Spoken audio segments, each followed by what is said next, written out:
Ces gestes, Paul ne les répétait plus depuis 1 an. Tac, tac, on va démarrer les machines. On est exactement à l'endroit où j'ai eu mon accident. La machine elle-même est placée au même endroit. C'est pas la même machine quand même. Je suis pas assez fou, mais ouais, il n'y a rien qui a changé, hein, à part ma main.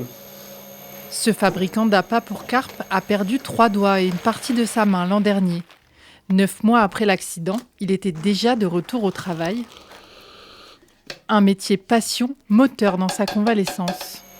Tout est plus long, tout est plus galère.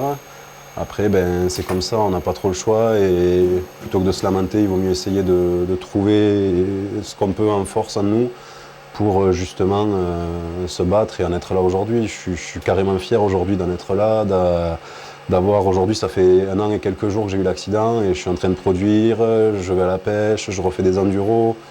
Je vis comme avant, entre guillemets. Depuis septembre, Paul dispose d'un nouvel outil pour faciliter son quotidien.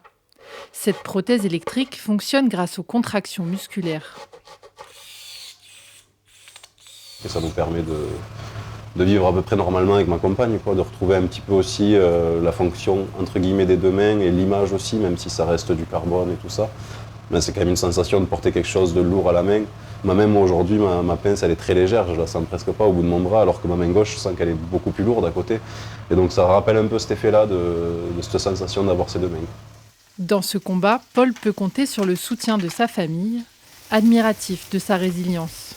Mon fils et moi, on est là aussi pour le relever dans des moments un peu difficiles.